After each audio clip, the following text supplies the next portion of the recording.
I want to continue with the Singleton pattern. However, there are two programming constructs you have to understand very well before we can talk about Singleton pattern. One is expanded class, and the other one is once query. So we kind of saw the once query very briefly last time. Let me just talk about expanded class first, and then I'll go back to the once query, and then we go back to revisit the Singleton pattern. Okay. The expanded class is quite an interesting notion for modeling and programming. You do have something, actually you don't have something that's equivalent in Java. I'm not sure about other programming languages, but let's learn. First of all, it's not just about being useful as a programming concept. It's also more important as a software design concept. So let's see how expanded class can be useful. Well, sometimes we may want to have objects which are integral parts of other objects, okay? Which means we don't want them to be shared, okay? This is the critical notion.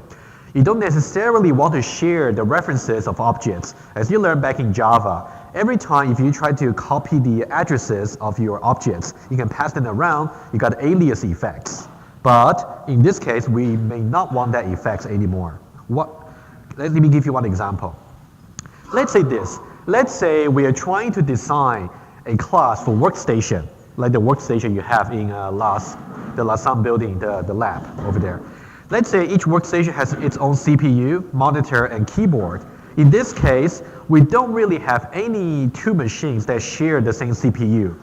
And we don't really have any two machines that share the same monitor. We don't. On the other hand, we do have all the workstations, they share the same network. So that's kind of the modeling concept we like to implement. But how do we do that? Over here, you can see we got workstation here, and we got different components for the workstation. We got CPU, we got monitor, we got keyboard. So these three components, they cannot be shared. They must be integral. They must be the integral parts of each workstation. On the other hand, the network, they should be shared. So this is kind of the conceptual picture here. You can also find it in the textbook. Let's say this is one particular workstation here. So it has its own keyboard, its own CPU, its own monitor. And somehow it's hooked up to some network over here. Similarly, we got another workstation here, completely independent. So they got independent keyboard, independent CPU, independent monitor. But they share the same network over here, right? So that's kind of the distinction we like to draw. You have to make a decision whether some object must be an integral part or it can be sharing part, right? So that's kind of the distinction. How do we do this in iPhone? It's incredibly easy. You can do that by either of the two ways, but you have to use the keyword called expanded. So that's something I'm not sure if you saw the slides last time. I'll make it available today. So we have to use a new keyword called expanded. So this, for the previous picture over here, this is how you can program in iPhone, okay? Either you can say, I have a class called keyboard. I have a class called monitor, I have a class called workstation. Sorry, say it again. Keyboard, CPU, monitor, and network. So far, all the classes are just ordinary, nothing special here. However, you can see for the workstation here, the difference is when I declare keyboard, I mention the keyword expanded, which means whenever I say workstation number 1 dot keyboard, I really talk about the keyboard itself. I don't really talk about an address that refers to some keyboard objects. So that's the distinction. Okay, I'm going to show you some sample tests to illustrate the behavior. So we got expanded, we also got expanded CPU, which means each workstation has an integral part of the CPU, and it cannot be shared by other workstations. On the other hand, you can see the only one that is not expanded is the network, which means every workstation here is going to hold up to the same network. Okay, so it's the distinction between shared and not shared. That's one way of doing it, or alternatively, you can simply declare the classes over here to see keyboard is an expanded class, which means it can only be an integral part at the runtime. Or you can say CPU is expanded, monitor is expanded. On the other hand, the network is not expanded. And over here, you just don't make any distinction in the declaration. So there are two ways you can do this. Okay, so far clear? So we're just introducing a new notion about modeling. We'd say whenever you say something is expanded, that means it must be an integral part and it cannot be shared. So what do I really mean by not being able to share it? Okay, let's have a look. So now I'm going to show you in iPhone Studio some sample code. So the code is already on the slides, but I do want to type it out to illustrate the behavior to you. Okay, so now let's go to iPhone Studio here, and then I will have a new project there. Okay, I already got a project there called expanded class. So now let's just create a new class over here. So let's create a new class. Let me call that class B, just to be consistent with your slides. So class B here is an ordinary class, nothing special here, but I'm going to just, for illustration, let's say we have some command over here. And then we're going to say, oh, first of all, let's say we want to make it expanded. So that's a keyword, expanded, which means at the runtime, when you talk about an instance of type B, you really talk about that particular object. You don't really talk about its address. Because whenever you talk about address or object reference, you talk about sharing. No sharing for expanded class. Okay? Expanded class over here, and let's say we have one single attribute. So this is attribute, let's say I of type integer. Okay, just one. And then we have feature, let's say command, which can mutate the value of I. So now I'm going to say change I to some new value here. I'll say ni, new integer. And then I simply change I to be the value of new I. Okay, that's it. That's a whole definition for this class.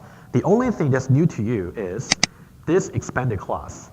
And notice one thing, I did not declare any constructors in this class so far. So you might be wondering, how can we instantiate this class then?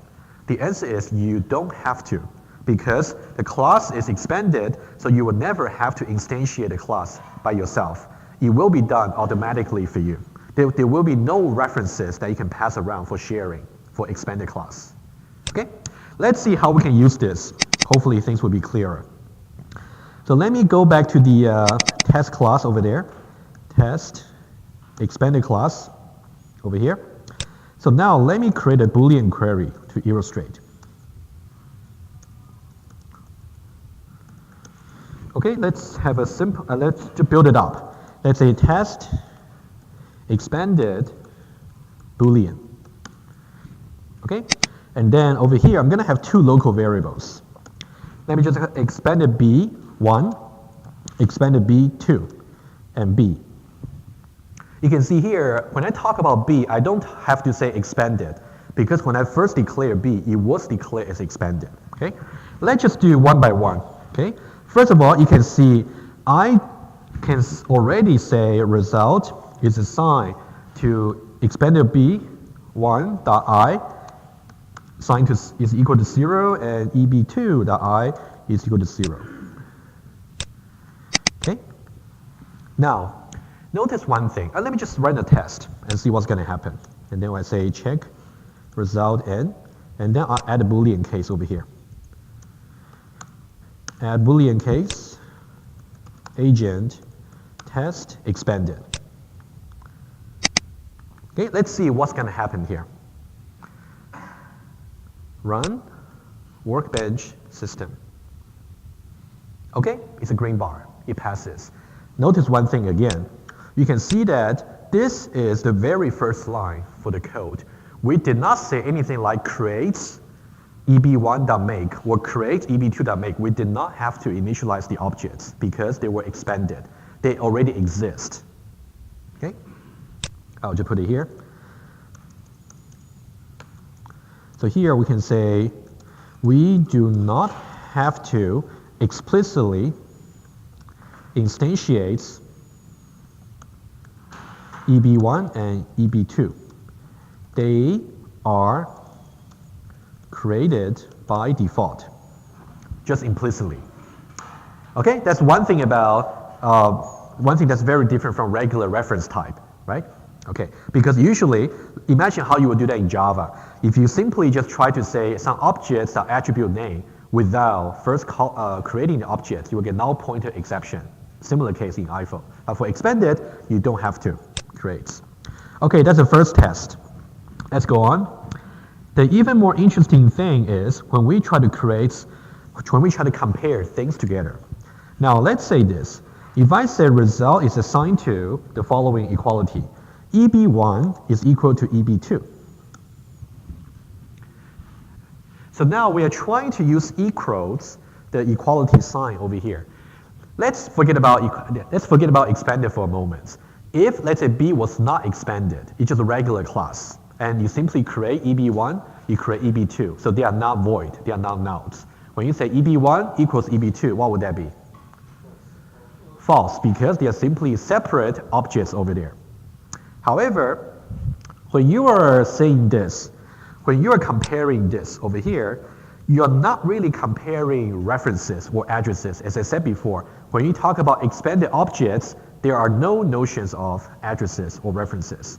So when you do equality here, you're really comparing their contents. Okay, I'll write it down first, and then I will show you the test. Since EB1 and EB2 are expanded type, there is no notion of references or addresses. No. So when you do the equality comparison, so equal over here compares their contents, i.e. the attributes, just the value. So now let's try this. If you compile and then run again, you will see that, okay, it's green bar, right, for expanded only.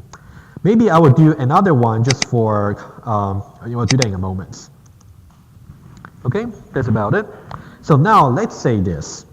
If I say, so let me draw some picture what we have done so far. Okay, this is what we have done so far. We have EB1 and we have EB2. EB1 and EB2. When you talk about EB1, you don't really talk about address to some objects anymore. You just talk about this entire objects over here of type B. Okay, there's no pointer over here. And then the only attribute you have is I. It has its default value is 0. Okay, and then for EB2, you also refer to the entire objects, not just the address. So B here, and then I, and also 0. Okay, so when you say EB1 is equal to EB2, you're really comparing the I over here and I over here. You compare their contents, that's what you're doing. You will compare one by one. Okay, so now let's say we do something like this. Let's go back to iFood Studio here. Now I want to say EB2 dot change I to, let's say 15. Remember, there used to be 0 and 0 for both. Now, if I try to change the value of EB2, do you think I'm going to have any influence on EB1 in this case? Okay, let's think about it. Okay, so what I want to do is I'm going to say result is assigned to EB1 dot I used to be 0, right? I'll say used to be this.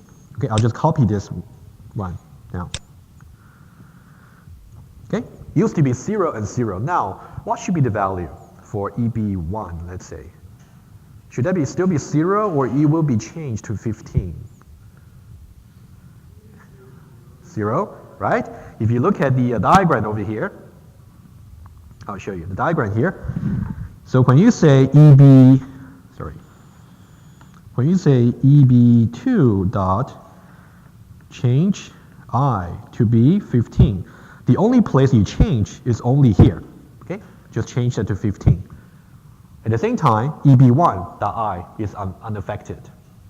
Okay, good. So let's just go back.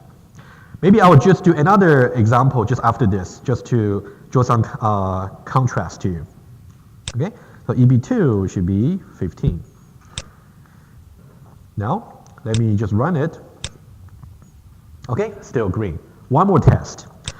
Now, I want to compare the two things. I will simply just copy this over here. I would say EB1 is equal to EB2. Used to be equals Not because they refer to the same object, because there's no references. They used to be equal because their I values are both 0. But now, when I say EB1 is equal to EB2, what would that be? False, right? Because now one is 15, the other one is 0. So I want to get the result to be true, so I'll just say not. Okay, that's a little bit trick. Like that. Okay, if I run it, let's see what's going to happen. Okay, still green. Yes? So if you're not expanded, basically the objects are creating stack instead of heap, and then you use pointers stack? I would say not to think about stack or heap, because in that case, you're thinking also about, you know, like addresses, right? Yeah. You know, actually, in some way, you're right. The expanded type, they're also on the heap. Any object you create will be on the heap, including the reference type. But now in this case, you just cannot refer to the object indirectly. Because the expandeds are basically created on stack. No, they're not on the stack, they're on the heap. Yeah. Mm-hmm. Yeah. Yeah, they should, both expanded and reference, they're on the heap. Yes?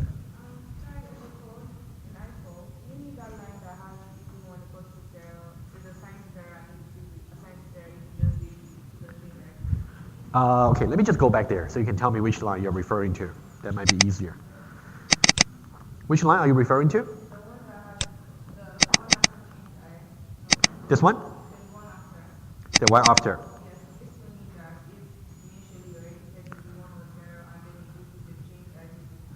Oh, this one I was just trying to assert to say after this change, the value of EB1.I is unaffected. It remains to be 0. If I don't do that, you mean without this? No, without the one after. You mean without this? Well, in that case, result will remain to be true. But that means we are not doing something to test, right? So the reason I have this result reassignment here is because I want to check after I change the value of I, of EB2, what would happen is only the value for EB2.I would change to 15. Whereas this remains to be 0. That's what I'm doing. Yeah.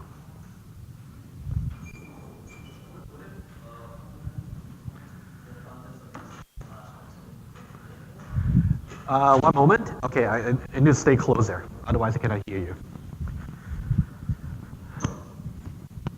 Have a seat. I'm not targeting you. Don't worry. Yeah. Of the expanded class also had a non-expanded class? Ah, that's a good question. The question was, so over here for the expanded class, I had a very simple attribute value called I, which is of type integer. The question was, what if we have some non-expanded type reference there, right? It's possible. It's absolutely possible. I'll just talk about what is going to happen. You can verify that in the programming. The question was, for example, let's say S of type string, right? String is a reference type. It's not expanded. In this case, if I say EB1, okay, let me just draw some pictures here.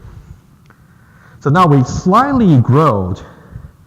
I'll just redraw, and then I'll show you. It's a good question. So now let's say this. Let's say I got EB1 over here, and over here. And then I have B here. I have I and I have S. Okay?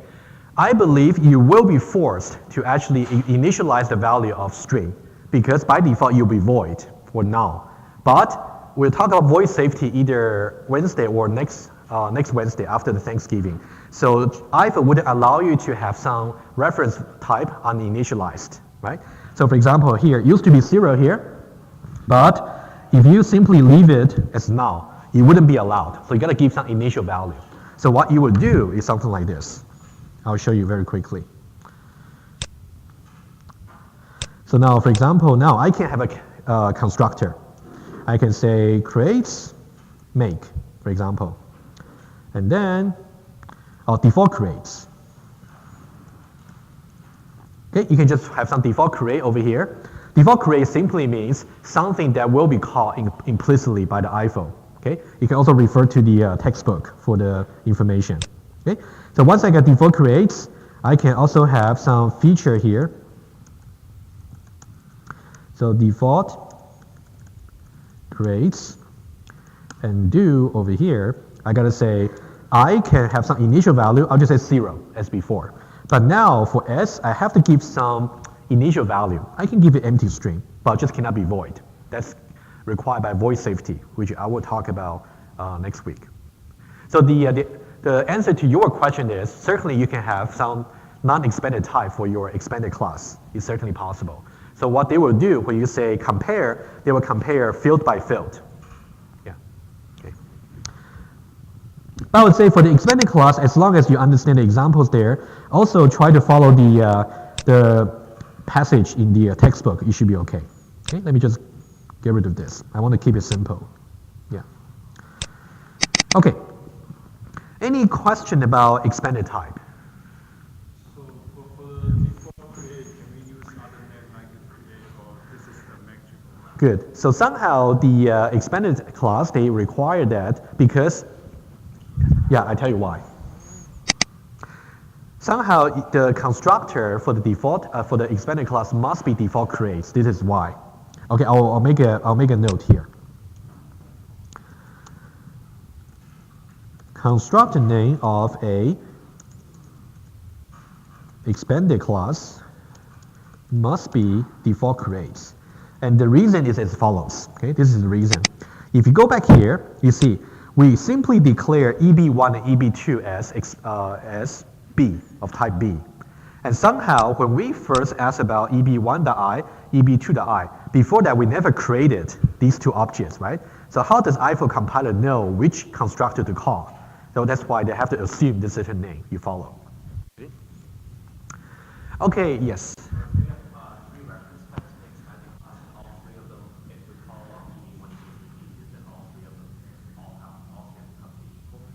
You mean just expanded type? You mean just adding another EB3? No.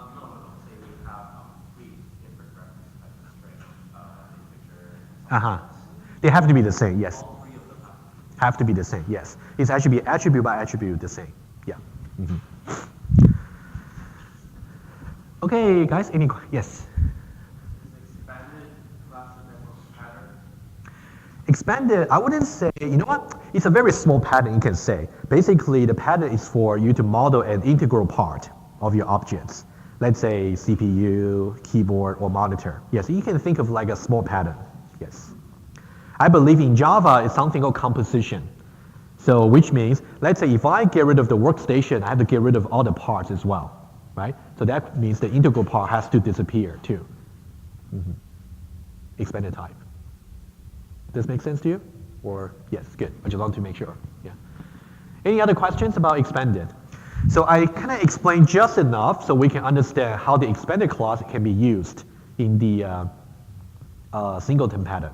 Okay? Let me just highlight one more thing before I move on to once routine, which is more fun.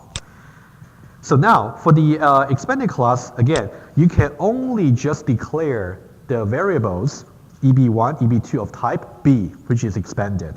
You will never need to explicitly create the 2 objects to initialize. You don't have to. You can refer to them already. You will see something just like that in the Singleton pattern.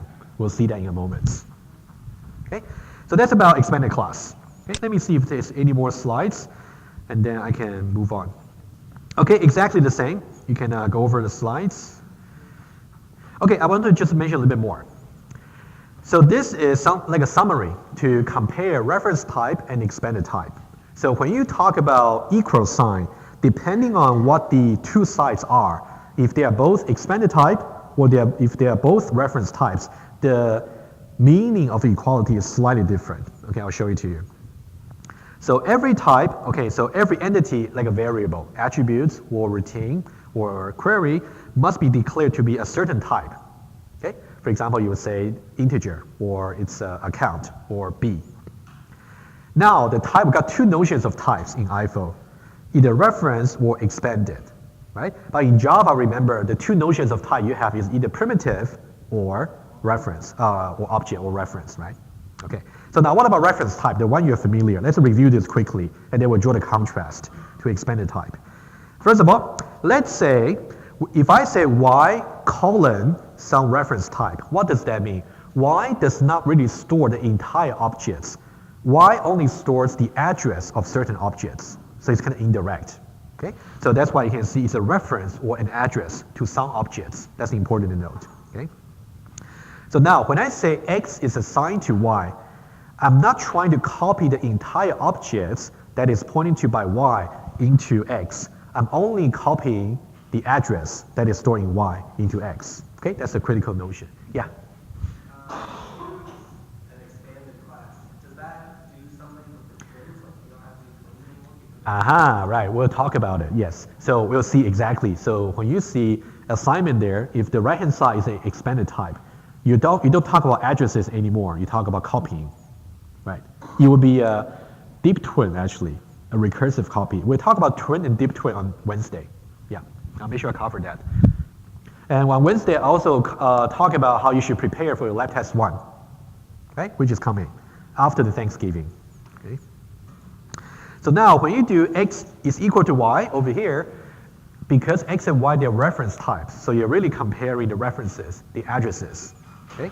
So now let's do the similar stuff in the expanded type. When you say Y colon B, for example, where B is expanded, so you don't really say Y is an address anymore. Y is the object itself. It's just the objects. There's no pointer, no arrow anymore, as I drew on my iPad. So I is simply some objects of expanded type. Okay? When I say X is assigned to Y, as you said before, now we don't have address to copy anymore. What you can copy is recursively copy every field. As I said before, the attributes for expanded type can also be reference type, which means the link might go recursively for go very complicated link. In that case, recursive copy would be quite expensive, so be careful. Okay? Now, when I say X equals Y, in this case, we are really not comparing addresses anymore. We're only comparing contents. It should be a deep comparison. Okay? But the one I showed to you is just simple, just compare the attributes. But conceptually, you should really compare every attributes, okay, to as deep as you can. Any questions about this slide? This one just summarizes, what we know about reference and expanded types. Okay, let's think about a very simple problem here that will conclude our topics about expanded type. Let's consider this simple problem here. Every published book, let's say OOSC2, has an author, Bertram Meyer, for example. Every author may publish more than one book. For example, Bertram Meyer published at least 2 books, the OOSC2 and Touch of Class, right? So that's kind of the very normal phenomenon in reality. So now, here's the thing. Should the author field of a book be reference type or expanded type? Right? That's something you can think about. That's kind of the design decision you have to document down. If you say author field is reference type, that means some books, they can share the same author objects. If you say the author field is actually expanded type, that means even though they are both written by Bertram Meyer, but their attribute field, author, are independent of each other. Okay, let me give you some visualization, and then I'll tell you which one may be wrong or may be right. Let's have a look at, so either reference type or expanded type. If it's reference type, that means we have a single author here, for example, Bertram Meyer, and somehow OOSC2, it has its author field reference to here. And then the Touch of Class has its reference pointing to here. So that's reference type, sharing. On the other hand, if you use expanded type, in that case, OOSC2 has the entire object of Bertram Meyer over here, right? And that one is not shared between the other book, which is Touch of Class, although the 2 objects are really equal. They're really the same. So now, which one do you think is more correct? Well, actually, you know what? I would say it's kind of controversial. It's really no right or wrong. It's really up to, depending on, I can say both are right? It's really about whether you want to share the, let's say if you do reference type over here, the main rationale must be you want to save some space, right? You can have only one field over here, and it can be shared among books. On the other hand, if you simply say this over here to have expanded type, that means you just want to get to the objects directly. You don't want to have any indirect link. Okay? So that's which one to choose is completely up to you. okay, in this case. Any questions about this? In this case, of course, there's no right or wrong answer. I'm just trying to propose to you both possibilities. Yeah. Well, other than space, there's also runtime as well. Like if you want to update your data, you have to update across all of them rather than consider up until you update once. It's a good question. So which one, let me ask you further. Let's say this is reference type, this is expanded type. Which one will require, let's say Bertram Meyer today, he changes his name, for example, let's say to other name. In this case, which option might be better? The reference type, right? Because you only have to choose one single place, and because of the alias effects, it's going to be visible to all the books, right? Okay, of course, from that perspective, this design will be better, right? There are other concerns as well. Okay, yeah. You mean what would be the reason in this case? Well, it could be that, well, let's say if the author, well, I would say in this case, you want to say the author field is actually an integral part of the book, which means you don't want the author record to be shared among the books.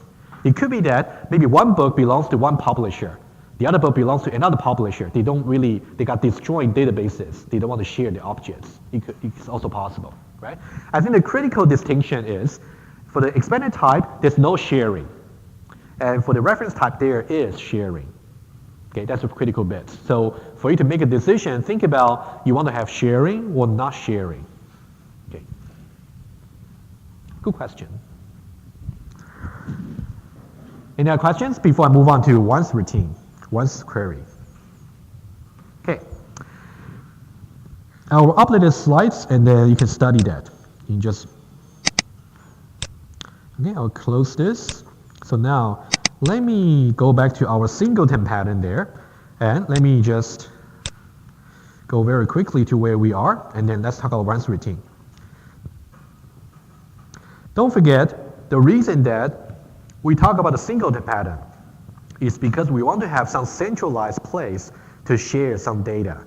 And we just learned last time, if you simply put the centralized data to be some superclass, it's going to be inherited into multiple copies to multiple objects at the runtime. That's not a very good design.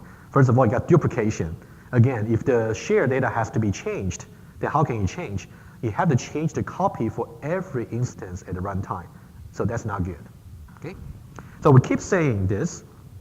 Let me just mention this. We're going to talk about this principle again. This is called a single choice principle. I'll write it down first. Single choice principle. Okay? So this means when there is a change,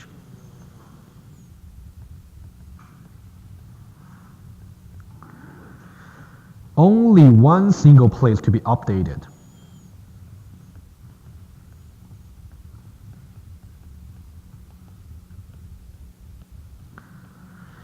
So we have already seen two examples so far. Remember the published book example.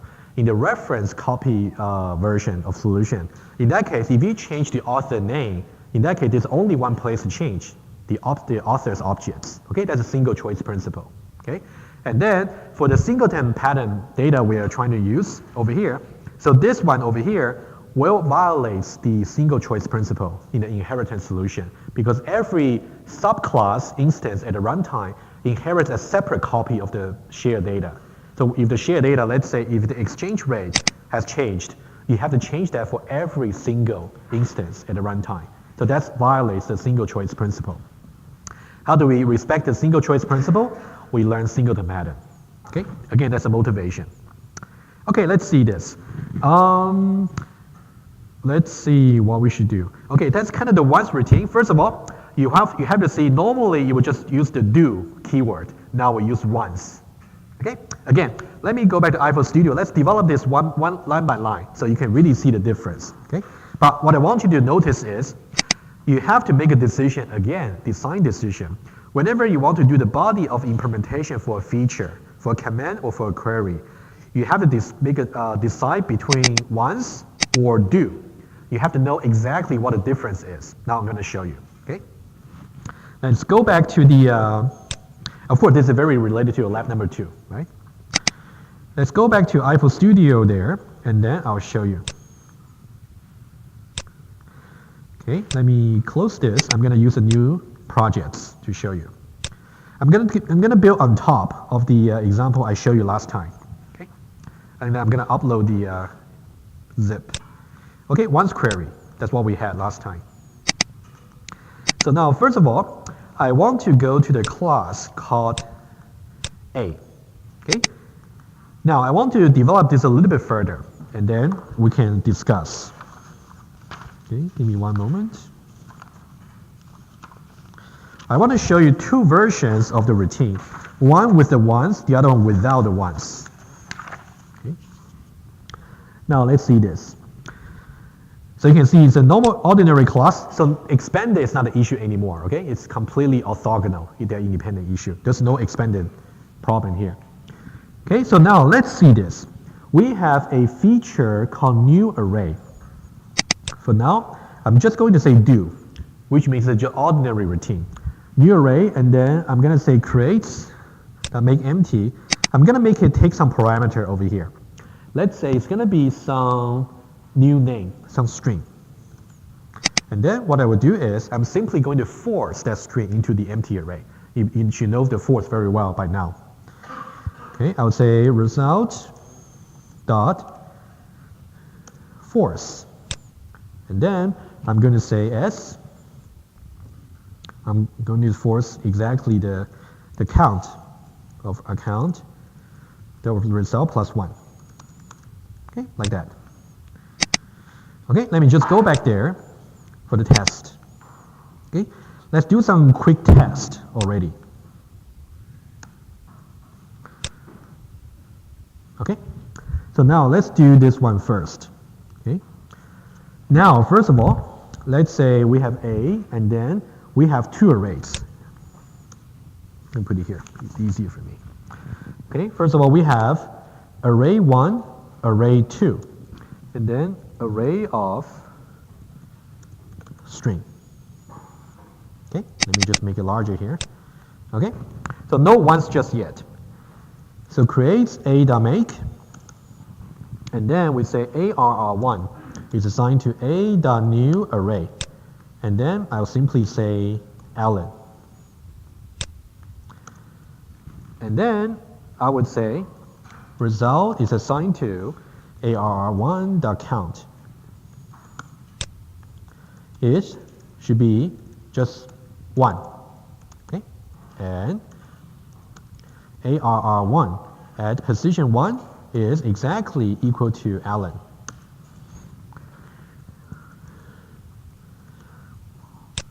Just that.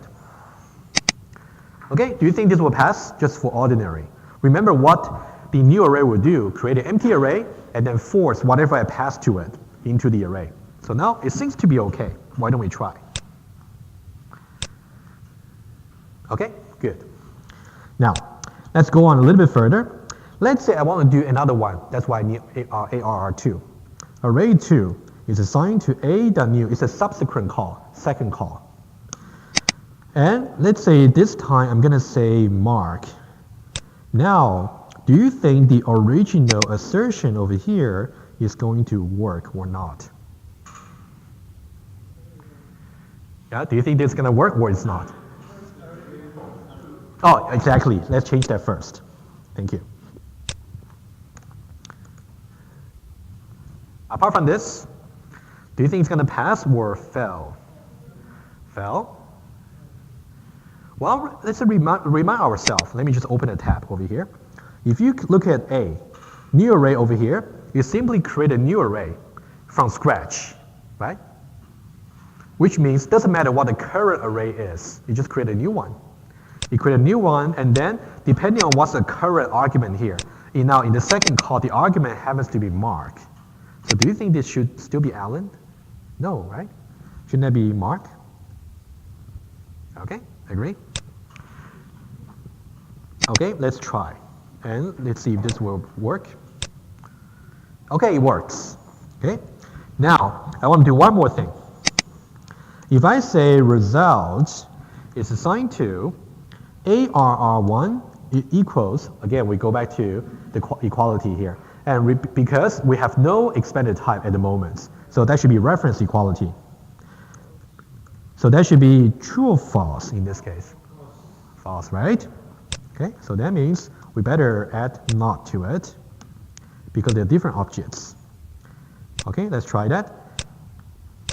Okay, first of all, any question about this? I want to show you the routine that's not once first, and then I will show exactly the same block of code and show you what the difference would be. Okay, any question for this before I move on? What I'm going to do is I'm going to copy and paste another feature. Questions? Or you're stretching? Okay. Okay. So what I'm going to do is I'm going to copy and paste that routine there and then make it once and see what's going to change. Okay. And that change there is going to be critical to understand the singleton pattern. Actually, that's what will make the singleton pattern work. Now let's go back to A over here. I'm going to have something almost identical, almost, except that I'm going to change to a slightly different name. Let's call that new once array. The parameter return type the same. Implementation here exactly the same. But now I'm going to say once. Okay? Let me tell you informally what this will do, okay, to help you. What this will do is very interesting. We said before, whatever that goes between do and end or once and end is called implementation body. The implementation body for any once feature is going to be executed only once. For the very first time you call this particular feature only once. And when you execute it for the very first time, whatever result or return value you compute is going to be stored somewhere, or we say it's cached somewhere. Any subsequent call to the same feature is going to simply retrieve that value there. So in this case, since we are trying to think about what the result is of type array of string, which means result is stores the address of some array objects. So once the very first time we call the new once array, the reference of a new array is somehow cached somewhere in the memory. It will never be changed anymore. So every time when we call the same feature again, it's going to return the reference of that particular array. Okay? That's just in English. Okay? Let's see how we can verify that in the test.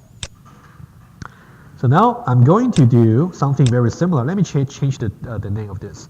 Test array. And I'm going to have another one called test once array. And let's see what the difference is. Okay, let me just use that and just copy and paste. But we're going to go step by step. Okay, so now when I say new once array, let's compile first. Test once array, thank you. Very good. Very good. Okay, compiles. Let's see this. First of all, notice that this new once array is the very first call to this particular feature, the very first. As I said before, it will be executed for the very first time. So, do you think this will pass or fail? Pass, right? Why don't we try? Okay, good. Let's go back. Now, let's say for this one here, ARR2, new once array. Compile. Now, based on what I said informally, take a guess. Do you think that this will still pass or it will fail? My guess is there will be a runtime error. Runtime error because the test failed, or? And the test will fail because you're trying to assign to a reference the value mark. No, it's okay. It's okay. I can tell you that there's no violation at runtime. So basically what we're discussing here is whether this will assign result to be true or false. That's what we're discussing, right? When we say result is assigned to ARR2, the count is equal to 1, I can tell that part is true. That's why, well, actually not necessarily. So that one there and ARR2 at position 1 is equal to mark. Do you think this conjunction here should be true or false? If it was true, it would be totally identical to that one, right? Then what's the point of using once? So it must be false, right? That's how you do the reverse psychology, right? So now, how do you, okay, let's verify that, first of all. Let's try that. Okay, false. And what should that be, though? If that's not Mark.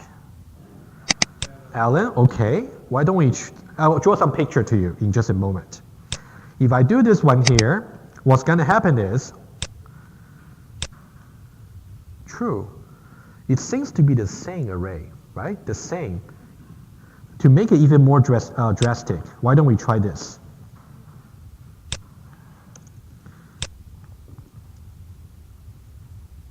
ARR3, and then Tom. Doesn't really matter what the argument is, I think. AR3, right? Oh, thank you. Thank you so much. Absolutely. Okay, let's see this. Okay, still true. Basically, it doesn't matter how many times you call that. Starting from the second call, the behavior is a little bit interesting. Okay, one more thing, and then I'll draw some diagram to show you. So now, do you think ARR1 is equal to ARR2? They should be, right? Because somehow, remember what I said, the reference, which is the return value for the feature, is cached somewhere. Okay, so now not only that, you can even say ARR1 is equal to ARR2, and ARR2 is equal to ARR3. And then I'm going to draw the diagram. Okay, so far, yes, go ahead.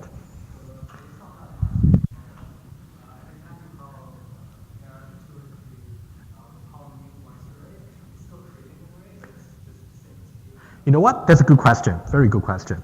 When you say creating an array, you're still following the body of implementation. No, because I'll draw the diagram as well, but let's go back here. So the question was, when we try to call new ones array the very first time, we do follow this creation procedure over here. That's part of the implementation body. But what about the second time and the third time? Actually, we don't anymore. So the implementation here is untouched since then. We simply just return whatever the very first return value was, just return that. Okay? Basically, it reads the word keyword once and then jumps to returning the result. Yes, that's another way to see it. Yes. Can you both have a once and a do in the same method? No, we cannot. That'll be a syntax error. Well, you can try, you know.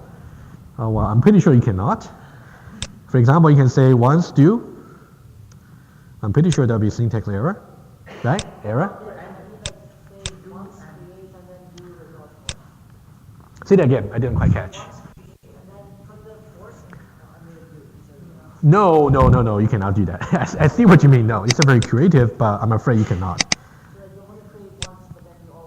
Yeah, basically for every feature there, you have to commit either to once or do. You cannot say for this part, it's going to be once. For that part, it's going to be do. You can write your own language and support that if you want, right? Okay, let's now see some diagram. Okay, let's see some diagram here, and hopefully things will even clearer. It's really important actually because once and expanded somehow will work together for the singleton pattern.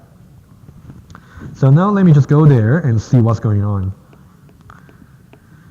Okay, so now, first of all, we say that, of course, we say creates a.make, right? So now a is not null, so we can do that. So now, for the very first time, we say a, here, just make sure you can see that. When we say a dot new once array, you know what? I should be, let me do it again. When we say ARR1, it's assigned to a dot new once array. And then we say Alan. Okay?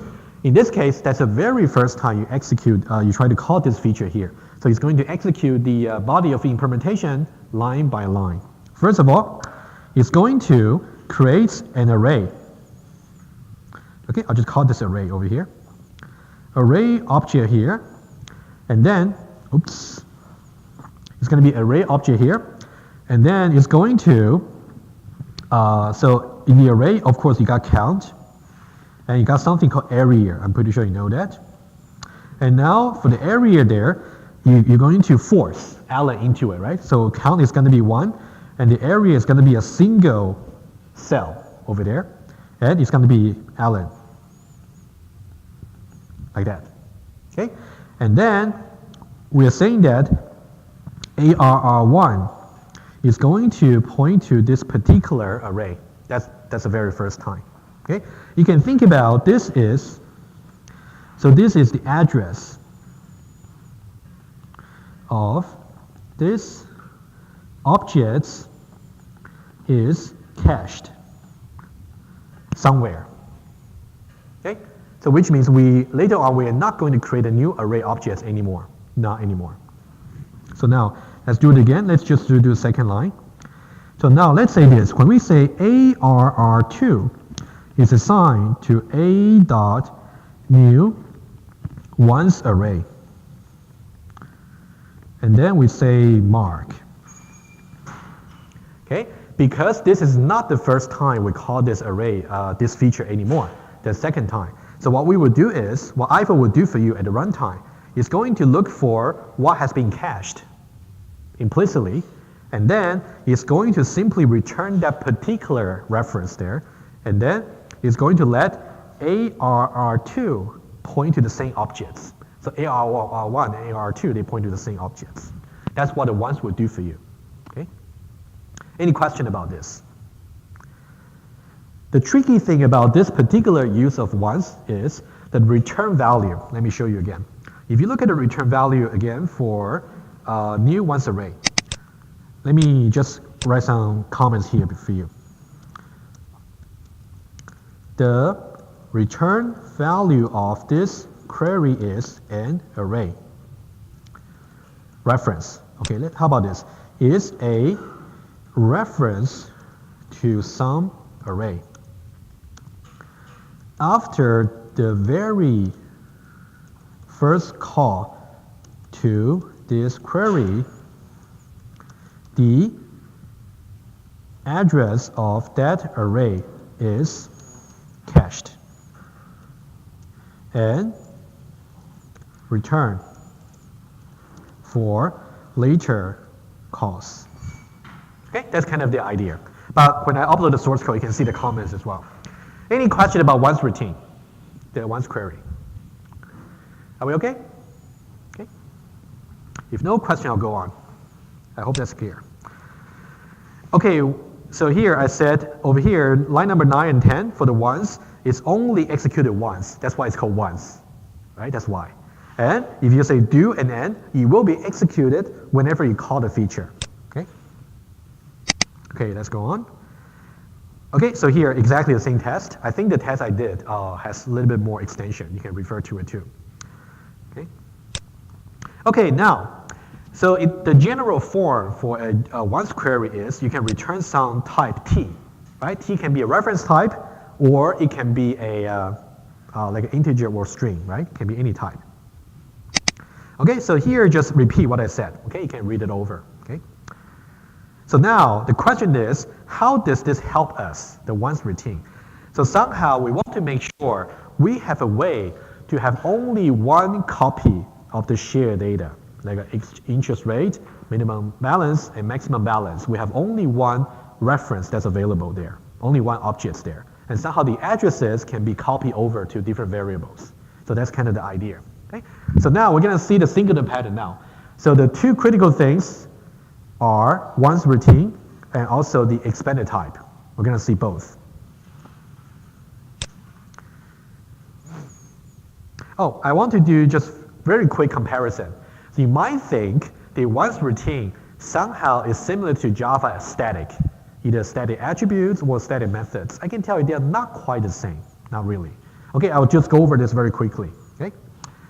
So now, let's say, first of all, the once routine, you have to initialize the result by some computation, right? The very first time you run the computation, only the first time.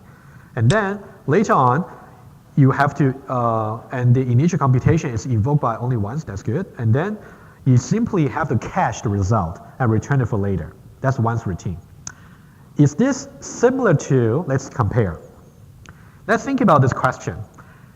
Is once routine similar to Java static accessor. If I say, for example, public array, and then maybe get once array, something like that in Java. They are not really the same, to be honest, because, well, you can go over that as well. First of all, the static accessor, you do not cache really the value for later use. Every time when you try to call the static method, it will be a fresh computation, right? So that's different. So no way they're the same. What about static attributes? I would say to some respect, it might be, to some extent, they're similar. Why? Let's say this. Let's say for the static attributes, you know that it's a value on storage. So in some way it's cached somewhere, it's stored. And if you say, for example, static integer counter is assigned to 20, you do give some initial value to this one here. However, you can see 20 is simply just a very simple value there. You cannot do what we did for the once array over there, right? You can just do as many instructions as you like in the body of implementation.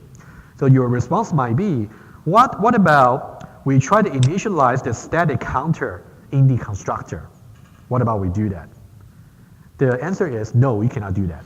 Because if you do that in the constructor, every time when you try to create a new instance of the same class, you're going to call the constructor again, and again. It will be, again, some fresh computation.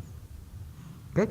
So this slide here, I didn't really give you too many examples, but just to compare. The conclusion is, there's no direct correspondence of ones in Java.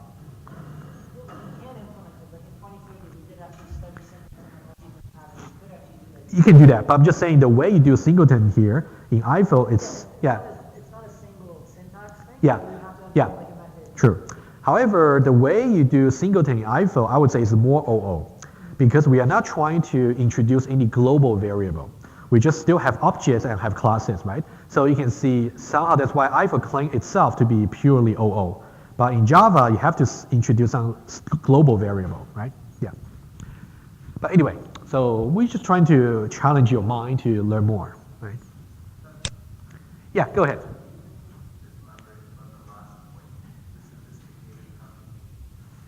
Oh, over here? Oh, sure, no problem. Remember what we said before, I'll be precise, I'll be concrete over here. So let's go back here. If you look at this, it's a very good question. Let's go back to this once query over here. You see, when we say once in the very beginning, between the once and n, we can put as many code as we like. That's what I meant by sophisticated computation. But let's say in Java, the best you can do, well, kind of restricted to the syntax is here. You have something like this. You can say static integer counter is assigned to 20. So it's just like a simple value over there. You cannot really say that's equal to curly brackets as a block of code. You cannot do that, right? We can have enormous function embedded inside. Possibly, but I'm not sure how to do that. But maybe that's, I'll leave that open here. My point is, if you want to, there's no really like a direct correspondence in Java. Right? Okay. Any question about this? Okay. That slide there, I would say that's optional. I'm just comparing to see, for those of you who might think the once routine is simply just static in Java, that's not right. Okay. That's simply not correct. Okay. Let's see Singleton pattern finally. So once we understand the two critical things in detail, so now hopefully Singleton pattern is much easier. Well, I wouldn't say much easier. I still had to build it up for you and see what happened.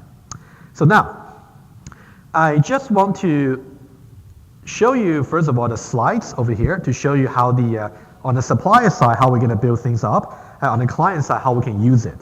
And then I'm going to show you in IFO Studio as well. It's actually quite important. Okay? Let's say we have some bank data class. So this is a shared data, okay? Some data to be shared. So now, so here you can see that we're using the curly brackets over here from what you learned from lab number 1. What does it really mean when I have curly brackets here? That means I want to export this particular thing into some specific classes, right? In what we had in lab number 1, it was none, which means the features are simply private.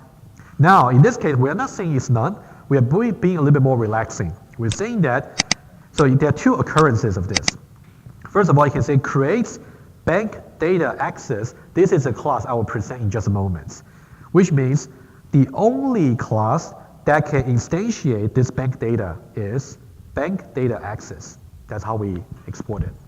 Second thing, the only class that can ever call make is also bank data access. So we are restricting the shared data to be only touchable by bank data access. That's only one single thing.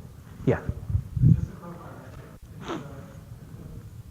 it's not that it's unlimited, but if it doesn't have like a parameter inside, then that's limited. Yeah, so, okay, very good question. Okay, let me just be more precise, and then I will go back here. I'll go back to, I'm pretty sure this is what you're asking.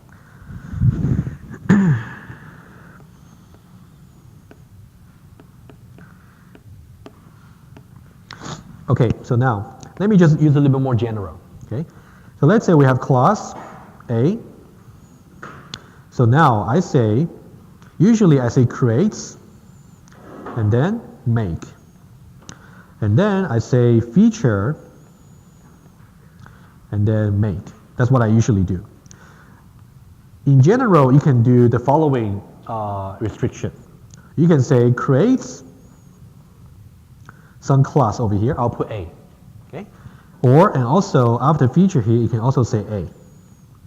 So what does that mean? This line here means, oh, actually I shouldn't say A. Sorry for the confusion. Let me say B, right? I didn't notice I got A already. Let's say it's B. It's B. B can be anything, okay? So this line here means only class B can create an instance of A. That's the only class. What about this line over here? That means only class B can call make. In the case of the singleton pattern, we are trying to say the shared data can only be accessed either by being instantiated or by being made, by being changed by only the access class. Okay. Also one question, what if you wanted to say B and all of its possible children? Like anything that has B as a parent, like inherits from B? That's a good question. You mean, when I say B, for example, does it mean B itself or B and all its children? You know what, I'll double check with this. I don't want to give you a wrong answer. Yeah, and then I'll get back to you. Okay. My intuition is you should enumerate all the possible classes. I'm not sure. I'll get back to you. Okay. Okay.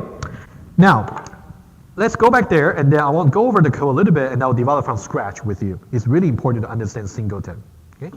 So let's go back there and here. Okay. So here we have bank data, and the only class that can instantiate bank data is bank data access. And the only class that can call make of bank data is bank data access. Okay? And over here you have some feature like a command, like interest rates and set interest rate. For these features, it can be accessed by any other classes. That's okay. Okay? And then we have expanded class over here, right? Expanded means when you declare a local variable of an expanded class, you do not have to explicitly create the instance, as we learned just in the beginning of the lecture. Okay? So we have bank data access over here. You can see we have data here, okay? And we have bank data. Now we have once. What does once mean? That means any other class who's trying to call the data feature over here of the bank data access, the very first time they call data is going to return a new instance of the shared data. The second time they call data is going to return the same reference back, which means we got only one single reference in the universe. Doesn't matter how many times you call that. Okay? That's kind of everything work together. Okay? And then the invariant here simply means every subsequent 2 calls to the same feature is going to give you the same reference. Data is equal to data, right? So far, so good. Okay, you may have to look through that a little bit to digest. Yeah.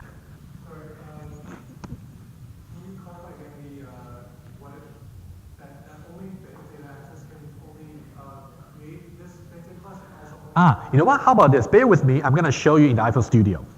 Okay, bear with me. Yeah. Because sometimes it's difficult to tell you what the rules are just in words. Let's see that in the iPhone Studio. I'll show you that. Okay, this is how you implement the singleton pattern from the supplier side. But how do you do that from the client side? How do you use it? Okay, so now let's say this. We have some account. Let's say every account has some shared data, right? So now let's say we have data here, bank data.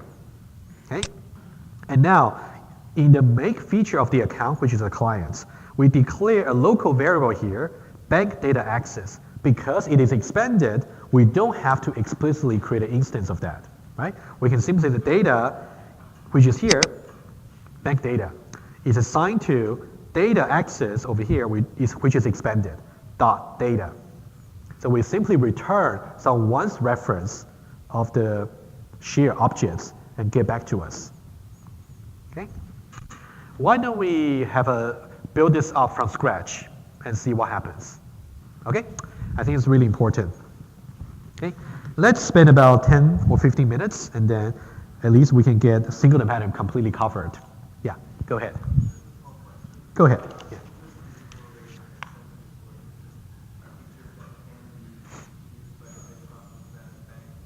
Yes, they can be. Yes. However, it's a good question here.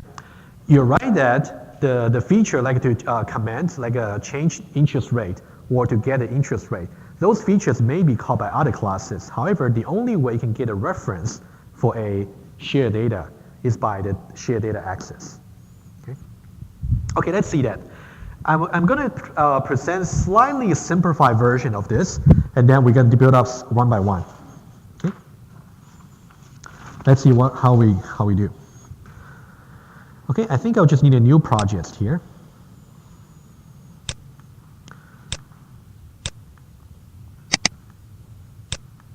Okay. Okay, let's see. Let's have a new project and build from scratch.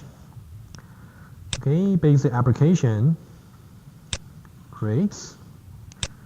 Let's say I want to go under the workspace, and then workspace. Let's call that singleton. Okay, make sure that's under workspace. Good. Singleton here. Okay. And let's see how we can build it up from scratch. First of all, let's try this. Okay, actually better set up the test very quickly. Just bear with me, just 1 more minute. So now let's say test singleton.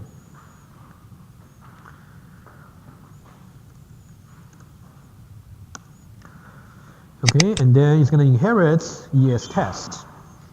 And then we just have to add it quickly. Groups, library, add library, and then expect. Okay, include, okay, good. Then we're good to go. Okay, I would like to first create a class for the shared data. Okay, let's create that one first and see how the export status is going to affect. Okay, so now let's say we have a class, new class, let's call that shared data. First of all. Okay, let's make it very simple.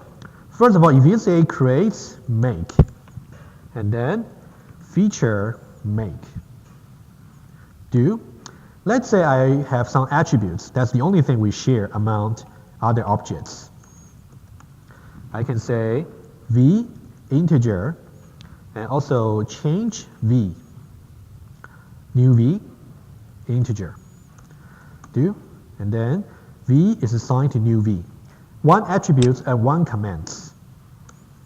And let's say the initial value we have for v is simply equal to 10. That's it. Okay? Now, the class as is, any class can try to instantiate an object of that, any class. Okay, I will show you how. I'll show you what I mean. So let's go back to test singleton. Okay, this is make feature here. Let's just say here, if I say data, shared data, over here I can say creates data.make, right? The reason that I can do this is simply because I did not put any constraints on the shared data over here. So any class can create, any class can call the make. Now, let me put a constraint over here. Shared data access. Okay? Do the same, which means you cannot call just the feature either, just by itself. If you try to compile, it's give you some warning, and now hopefully that makes a little bit more sense. Okay? Somehow it's complaining about this line over here in the context of the test singleton, which is a client. We were trying to create data to make, and data is of type shared data. And the make is only exported to shared data access, and we were trying to do that, so that's forbidden. Okay? That's why, that's how this can be useful. Okay? So now, what we need is shared data access. Okay, let me just tell you that, first of all, I'll just make a comment to you. This line does not compile,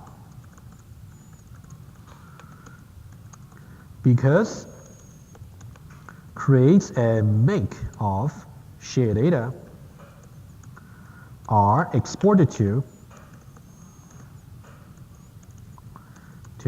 shared data access. Okay, that's one thing to note. Okay, let's now compile. Okay, so now we want to create that shared data access class and see how we can manipulate it. Let's now go to the shared data access class. Let me first of all go back here. Let's add a new class. Shared data access. And then creates. Okay, now remember expanded, right? So let's make it expanded. Expanded here. And now let's say feature and then data shared data. And then we say once creates result.make. Okay? Now let me illustrate to you why this will work. I think it got some error there, maybe. Let's see what error I got.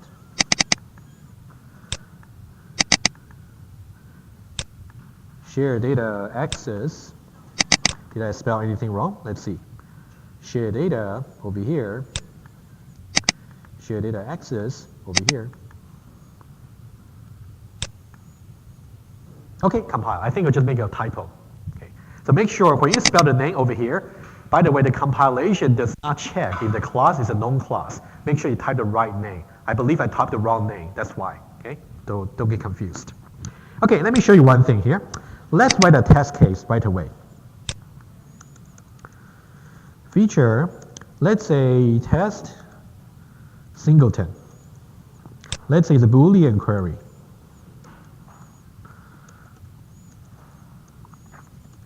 Okay, so now, if I say over here local, let's try to do this following test. Let's say over here,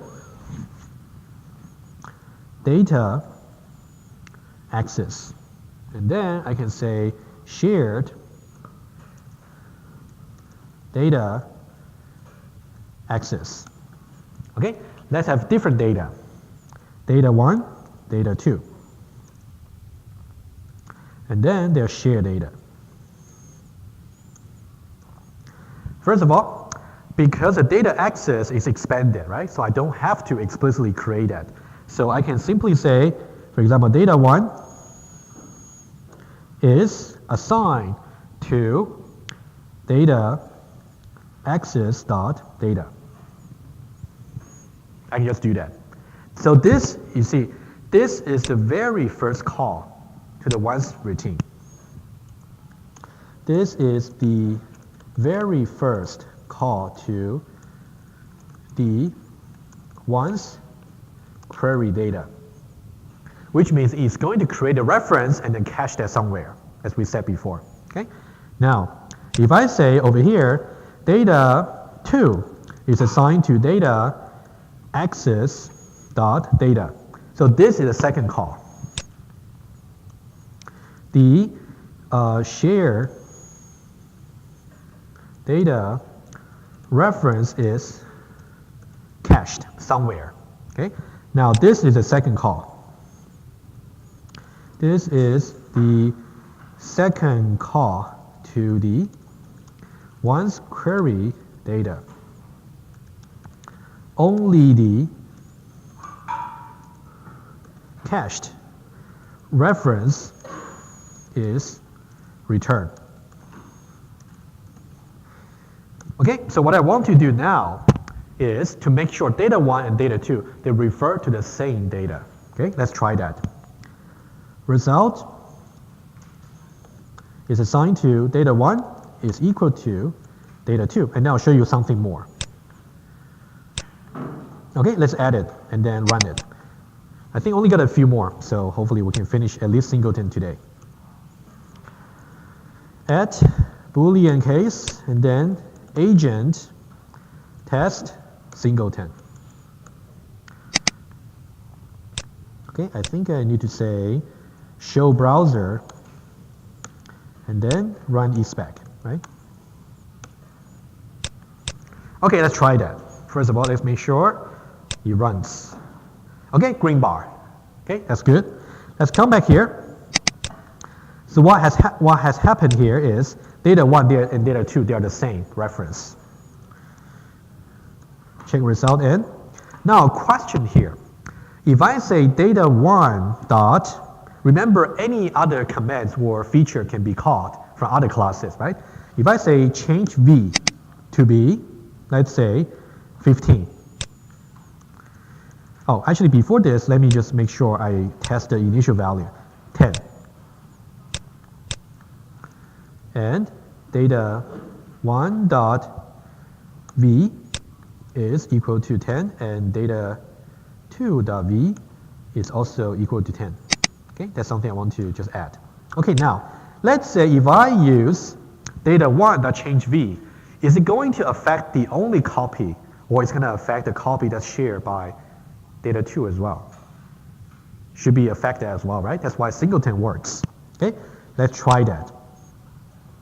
After this, what you will see is data 1 is still equal to data 2. They are still referring to the same thing. And they both change to 15. That's what you will see. Okay, let's try that. Okay, right? Any questions about this? I want to spend maybe 2 more minutes. I want to finish all the slides about Singleton. I think we covered everything already. So I think now you're absolutely ready to do lab number 2, for sure. Okay. Let me just see any more slides to share to show, just for Singleton. Okay, over here. Okay, that's exactly the same. You can go over that. So now I want you to look at the diagram over here for Singleton pattern, because you might want to do something similar to this for your lab number 2. I'm going to explain the notation maybe on Wednesday quickly in the beginning, but I would say have a look. Notice one thing. Here, where we have the vertical bar on the arrow, remember what I said last time. Arrow here means client supplier. But when the supplier is actually expanded, this is how you distinguish that. Just use a vertical bar. Means data access is an expanded class. Okay, any questions? No?